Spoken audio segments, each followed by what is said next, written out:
Howdy folks, today we're looking at Machine Man Volume 2 Number 1 from 1984 in Marvel Comics. Hearken well friends, for today we cast our eyes back 40 years to the savage shore of 1984 and a strange artifact hailing from that strange, far-off future time. Machine Man is an odd property in the scheme of things, created by Kirby and developed by Ditko. You couldn't ask for a better pedigree, except for the fact that no one's ever paid much attention to the poor guy. He's been here and there, appeared in notable roles in both Earth X and Next Wave, a reserve Avenger who has never served in an official capacity. And yet somehow, despite the omnipresence of robotics and automation in our real world, he's never found a good hook as a solo hero. Perhaps the closest he ever came was this 4-issue limited series, notable in memory for one striking and indelible reason. Somehow or other, on the way from conception to completion, this otherwise normal limited series picked up a notable passenger. The story began as a collaboration between two Marvel mainstays, a script by Tom DeFalco and pencils by Trimpe.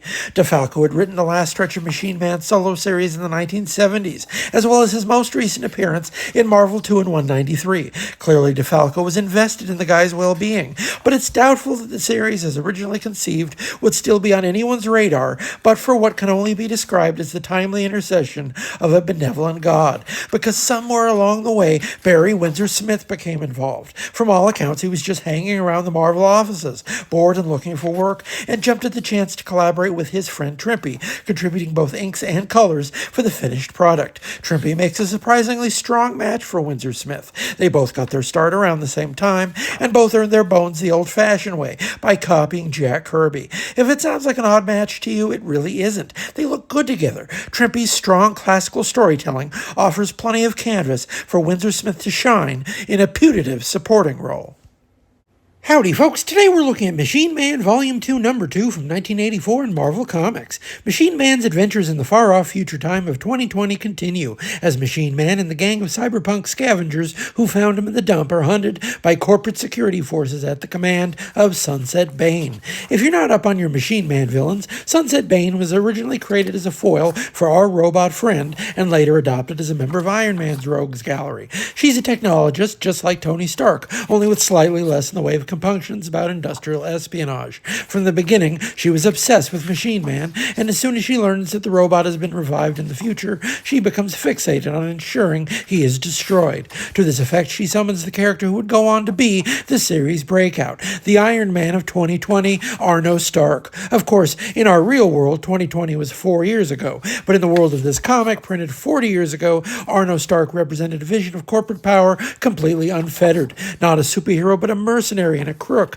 happy to take Bane's contract to hunt down the Machine Man and his compatriots. Through it all, Double M is a strangely reactive protagonist. From the moment he's awakened in the future, he and his friends are chased and attacked. The running gunfight of the plot allows us to see a wide cross-section of this future, a world filled with the commercial detritus of the present, stuffed with digital addicts, and manned by robot police forces. It's a world in which Machine Man represents a small R romantic antique, a robot with the mind of a man, absolutely useless in a world where machines are instruments of control, and the only freedom apparently comes in abandoning the system altogether to live off the grid. That's where our story picks up next time.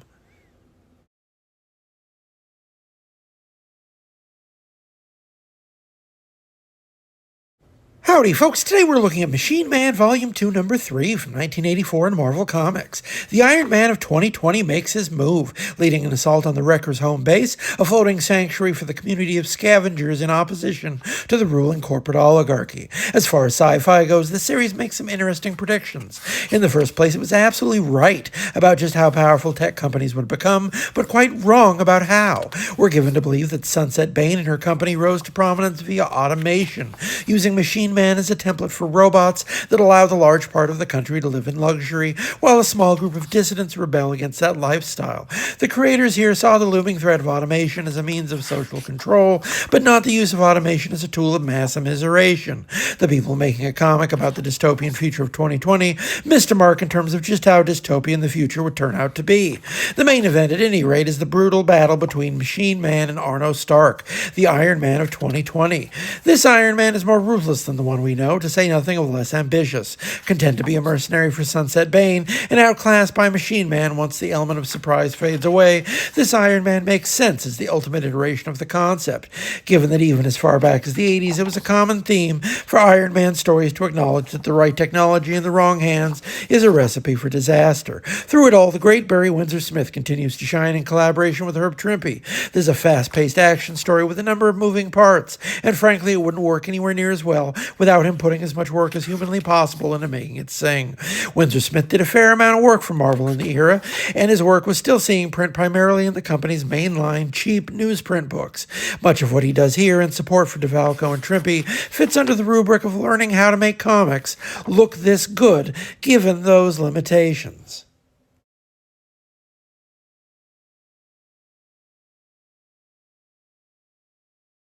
Howdy, folks. Today we're looking at Machine Man Volume 2, Number 4 from 1984 in Marvel Comics. And so this strange miracle of a miniseries comes to an end with the final confrontation between Machine Man and Sunset Bane, the woman who hounded him across 4 decades. She's lived in fear of this moment for all that time. In the wings await 2 other figures, the Iron Man of 2020, repaired and ready for a rematch against the robot who humiliated him, and Machine Man's one true love, the robot Jocasta, supposedly destroyed in Marvel 2-in-1 Number 93, but rebuilt by Bane as her aide and friend. As you can imagine, it's an awkward reunion between the 2 metal lovers, but more pressing, the climax to this fateful series is not merely inked and colored by Barry Windsor-Smith, but also drawn and co-plotted as well, pushing Trimpe out completely. Windsor-Smith had a hot hand in the mid-80s. As incredible as it seems in hindsight, this series coincided precisely with the publication of the first Life, Death, and Uncanny X-Men 186, considered one of the best single issues of Claremont's